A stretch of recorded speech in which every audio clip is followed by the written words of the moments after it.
Good morning, everyone, and it's a real honor to be here today. And I can actually see some familiar people in the audience. So Andrew, Sidra, Jessica, etc.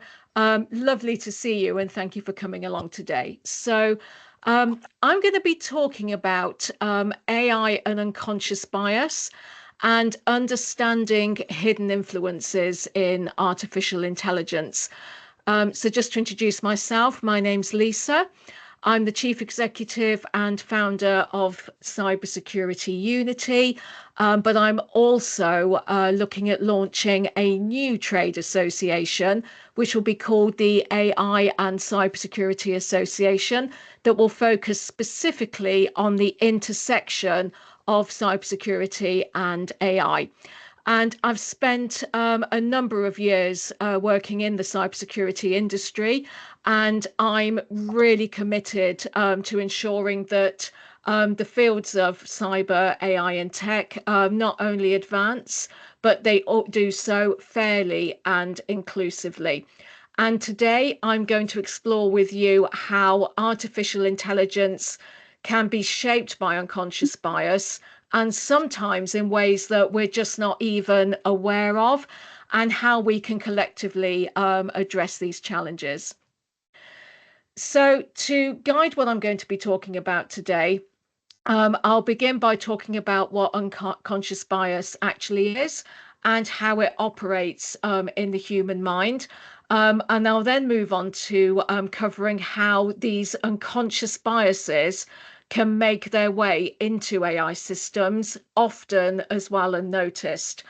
I'll then go on to looking at why this matters so much, and not just for fairness, but also for the integrity and success of AI itself. And towards the end, I'll then share some strategies and tools that we can use and utilize to reduce bias in AI and move towards more ethical and more inclusive technologies. So I'll begin by just sharing and understanding what we mean when we talk about unconscious bias. So this is often the subtle and almost often invisible attitudes or associations that influence our decisions and our actions without us even realizing it. And they're often not something that we consciously choose. They're ingrained in us by our experiences, by our culture, and by the world around us. And everyone has these biases. It's part of how our brains process information and make decisions quickly. But when we don't recognize them, they can often lead to unfair and sometimes even discriminatory outcomes. So, in the context of using AI, these biases can be particularly dangerous because they can be embedded in the very systems that we often trust to be objective. So there are many different types of unconscious bias, but I'm going to cover on focusing on some that are especially relevant to AI. So, for example, confirmation bias is when we favor information that supports what we already believe, even if that often means ignoring evidence that is contradictory. And selection bias as well is what happens when the way we choose data or we sample or those data samples systematically will then skew any results that we're given. Representation bias will often occur when some groups are either overrepresented or underrepresented in our data and systems, which can also lead to quite skewed outcomes. And then there's association bias, which is where inappropriate links are often made between unrelated concepts. And these different types of unconscious bias can often creep into AI at various stages and often without us even noticing. So I'll cover a little bit about unconscious bias in human decision making. So we can see the impact of it all around us in human decision making. So, in hiring, for example, studies have shown that something as simple as a name or an accent can influence whether a candidate will be invited for an interview, even when their qualifications are identical to other candidates. In healthcare, for example, research has also revealed that women and people of colour are often less likely to receive the same level of care or pain medication as white male patients. And yes, you absolutely heard that right. And I've heard numerous examples from women that have been consulting their GPs for years about health ailments or things that they've got, often to just be dismissed of, oh, you've just got a bit of anxiety, or even the pain is in your head. And that's compared as well to their male patient counterparts. And in criminal justice, biases in risk assessment tools have also been shown to reinforce existing racial disparities. And these aren't just abstract concepts, they're real balances that affect and shape lives and opportunities. So I'll look at now in terms of how these biases can find their way into AI systems. So when AI was developed, there's often a pipeline that usually starts with defining what problems that we want to solve. And then we'll look at collecting data, train algorithms, test them, and finally deploy them out into the real world. And after deployment, there's also monitoring and maintenance. And each of these steps is a potential entry point for bias. And if we're not actively working to identify and address these biases, they can then become deeply embedded in the final system and often with very serious consequences. So I'll look at now in terms of bias in training data, and one of the biggest sources of this in AI does come from the data we use to train these systems. AI systems will often learn from historical data, and if that data is biased, the system will inevitably reflect and even reinforce those biases. And a really well known example of this is facial recognition technology, because many of these systems were trained mostly on images of white men. So they work really well for this demographic.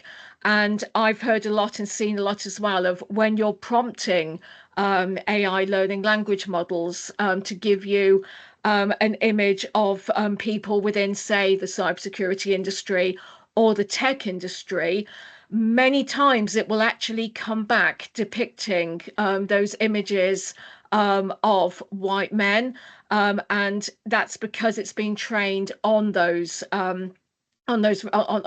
images, and so that bias is already deeply ingrained, and therefore those much higher error rates are occurring. And I often describe this by the phrase of bias in, bias out, because of course that training data will have come from us, from humans. And if that bias is already there in the first place and AI has been trained on that bias, it's only natural that what it outputs is going to have that bias. So bias in, bias out is something that I talk about a lot when it comes to AI and bias. So I'll cover as well in terms of where bias can enter right at the beginning, for example, how we're trying to define problems that we're trying to solve. So if a city uses AI to predict where crimes are most likely to happen, but frames the problem in a way that focuses on neighborhoods that are already over policed, the system will then start to reinforce those patterns. So it's a reminder that even the questions that we ask can be shaped by bias, and these decisions can have long-lasting implications. So I'll cover as well in terms of feature selection being also another critical point, because in AI we'll often choose features, these variables that will help the system make predictions.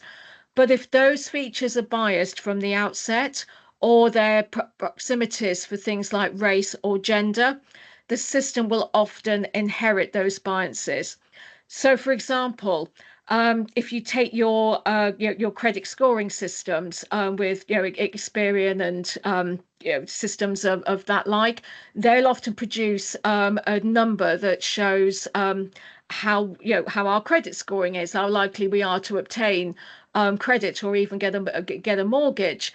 But if those systems use postal codes that can unintentionally penalize certain racial or social economic groups, because those variables will often correlate with systemic discrimination, we need to be very, very careful about what data we feed into those systems and the information that we get back out of them. And another big worrying aspect, particularly for me around AI, is how it can amplify those biases. And AI doesn't just reflect what we put into it, it can also make those biases even stronger over time. And I'm sure some of you might have heard as well about when there were the elections going on, so the US elections and even our elections over here, that there was a lot of misinformation and a lot of information generated with AI that was out there that was more favorable to certain politicians or political groups. And for example, a leading learning language model was asked to generate everything that it knew about Donald Trump, who was the then presidential candidate, against Joe Biden, who was the incumbent US president. And what AI threw out, so putting aside any political beliefs that you may or may not have, what AI actually threw out was a whole load of negative things and negative connotations about Donald Trump. But then when asked the same question about Joe Biden, it outputted a lot of very positive things about him. So again, it's an area that really needs careful looking at and cross-checking when you're asking AI to put out that information, particularly when it comes to sensitive information. So another example is imagine an AI hiring tool that's already biased towards a particular profile of candidates.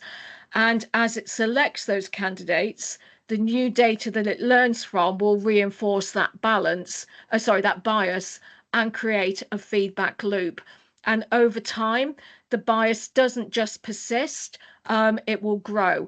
And this amplification effect is why it's so important to tackle bias early and often.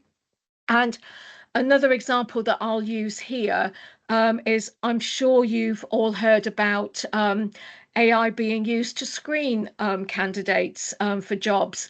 And I'm hearing from many, many people that are actively seeking employment or looking at opportunities whereby they're applying for roles where they can see that they tick every single ask in the job description, and they know that they can do the job, and their CV covers all those points. They'll apply for the role, and then within an hour or so they'll get a email saying, we're really sorry, we've not selected you to go forward at this time.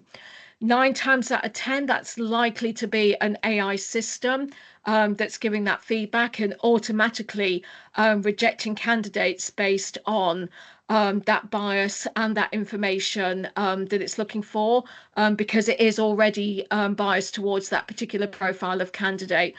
And for me, that's a really scary aspect of AI in terms of that bias towards women that might be looking at careers in cybersecurity, or even those that come from minority or different backgrounds. So it is really important to tackle this bias early and over time. So I'm going to talk as well about a real world example in healthcare. And a study of a medical diagnostic AI system found that it was consistently underestimating the healthcare needs of patients from different ethnic minorities, meaning that they were less likely to be offered extra care or screenings. And the algorithm was actually underestimating their needs. And this is really shocking to me, by as much as 50%. And this isn't just an abstract fairness issue, because it's a matter of real people's health and real people's lives that are at stake. And as I talked about, another area where we've seen the impact of bias is in hiring. So those AI systems that can help sort through CVs or conduct those initial interviews can often end up favoring male candidates over equally, if not more so, qualified women, and often rejecting applicants just because they've got a name that doesn't sound particularly Western. And these systems promise to make hiring much more efficient, but if they're not carefully designed and not carefully managed, they will actually end up making workplaces even less diverse. And we've already got a diversity issue within the cybersecurity and tech industries. Some of the latest figures showing that there were only 24% of women in the cybersecurity industry. And we really do need to look at being better and doing better as an industry to attract more women into careers in cyber. And these AI systems, if not carefully designed and carefully managed, will actually end up making that statistic much more worse, I fear. So again, in criminal justice, the stakes in this are even higher because the Compass tool, which predicts the likelihood of somebody reoffending, has also been shown to be racially biased. And a major investigation from ProPublica found that Black defendants were twice as likely to be labelled as high risk compared to white defendants who were committed equally, if and similar offences. And these kind of errors have real and often very life-altering impacts for those that are affected. And even language models like chatbots that we interact with. I'm sure that you've seen these implemented on a lot of retail websites of how I can help you, and you put your question in, and you actually end up talking to an AI chatbot as opposed to a real human. And Amazon has this, and I often end up just talking to this AI chatbot as opposed to a person, for example. And we interact with them, and even the text generators that we used can perpetuate that bias. And if they're trained on biased language, so language that reinforces those stereotypes or harmful ideas, they can produce content that reflects and spreads those biases. So this is why we need to be so thoughtful about what data we use to train these systems and how we check those the outputs that we get from them. So all these examples raise fundamental and ethical questions. So how do we ensure that AI systems don't reinforce unfairness? How do we build systems that protect human dignity and create trust rather than eroding it? And how do we ensure that as AI becomes more powerful, it doesn't leave entire communities behind? And these are definitely some questions that we have to grapple with and answer to build responsible AI technologies. So beyond ethical concerns, there's also a growing legal landscape around AI. So there are new laws and regulations coming in. For example, we have the the EU AI Act, and those acts are beginning to address these issues head on. And companies can no longer afford to ignore bias, and not only because it's the right thing to do, but because the legal and reputational costs can be huge if they fail to act. And something I'm doing at the moment is urging all organizations to look at how they're using AI in their organizations. Are they using it responsibly? What are you feeding into those data models? quite often organizations are inputting quite sensitive and in some cases confidential data or documents. So having those processes and those policies for AI built in around the legal and reputational costs is absolutely key. And so, from a business standpoint, addressing bias isn't just an ethical obligation, it's a key strategic advantage because bias can damage a company's reputation and alienate customers. But organizations that build inclusive and fair systems from the outset can open up new markets for themselves. They can build loyalty as well with a much wider range of customers. So addressing bias is not just about risk, it's also about opportunity. And one of the most effective ways to tackle bias is through having diverse teams. So, research shows that teams with a variety of perspectives can come up with better and more creative solutions. And there's a saying that I find especially powerful, which is that diversity improves problem solving and drives innovation. So if we want to build AI systems that are truly fair, we need to ensure that the teams building them reflect the full diversity of the world that we have today. And thankfully, there are now tools and technologies that can help us identify bias in AI systems. And these bias auditing tools, some that are open source and some that are commercial, can flag patterns and help developers see where problems might lie. And I will caveat this by saying they're not perfect, but they're an important part of holding ourselves accountable and making continuous improvements. And in addition to this, there are also tools now being developed that can detect deep fake technology, that it can run those images, that it can run those those voice messages that you receive, and can identify if they've been the output of AI. And again, they're not perfect, but they are starting to come out into the mainstream, and they're really an important part of a cybersecurity and technology stack that we have today.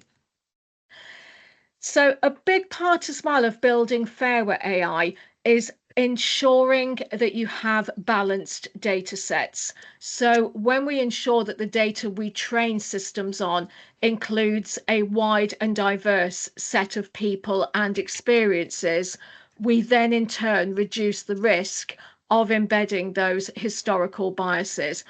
And it's a really simple idea, but it's one of the most powerful tools that we have in our arsenal. There's also some more technical methods that we can use as well. So pre-processing techniques help us clean data before we train AI, and in processing techniques will adjust how AI algorithms learn. And the outputs of AI, each of these has its own trade-offs, but together they can help us move towards fairer and more inclusive AI systems. So, transparency as well is another crucial element. And if we can't explain how an AI system makes decisions, it's much, much harder to trust it or fix it. And efforts to make AI more explainable to help ensure that people understand how decisions are made and give them the power to challenge those decisions when they're unfair. And challenging decisions when they are unfair is also really, really important. And I would appeal to everybody to do that. If you spot that bias, or if you can feel that unconscious bias creeping in when you're making those decisions and challenging them, I'd also say that that's another really important element as well. So, where do we go from here? I'd say that the first step is recognizing that bias is everyone's responsibility. It's not just down to data scientists or engineers. It's everyone involved. And if you are using AI today, which I'm sure many of us are, I certainly use it in my day-to-day work. Just sort of stop and think about what you're putting in, the data that you're uploading to it, the data that you're using to train these AI systems on, and ensure that what you're building, what you're using, is shaping AI in a much more ethical and responsible way. And also prioritizing that all important diversity, because we need diversity in our teams. We need inclusivity in our data, in our work lives, in our everyday lives, and we need fairness in the AI that we use. And also stay vigilant and keep learning. Technology is evolving at an absolute rate of knots. I mean, goodness, even 2 years ago, if I could have predicted the explosion that AI would have today. And just this week, or just yesterday, it was announced that the government is going to be putting an extortionate amount of money into training and upskilling people into the use of AI. So I will be having those conversations with government to ensure that they are doing that importantly, securely, responsibly, and ethically. And we also need to remember that the power of AI comes with that profound responsibility to ensure that it works for everyone, that it's not just working for a privileged few. And what it puts out is being fair to everybody, regardless of background, race, gender, and so on. For me, that's something really important. So, if there is one to take away, I'd love you to go away with today. It's just challenge yourself. If you see that bias, if you can feel that unconscious bias creeping in, if you actually see it in action, call it out with your peers as much as possible, and just stop and think about the data and the documents and the information that you're feeding into those AI systems. So thank you so much for listening. I know I've talked quite a bit, but I would love to hear your thoughts on this. I'd be happy to take any of your questions, and happy to open this up for discussion.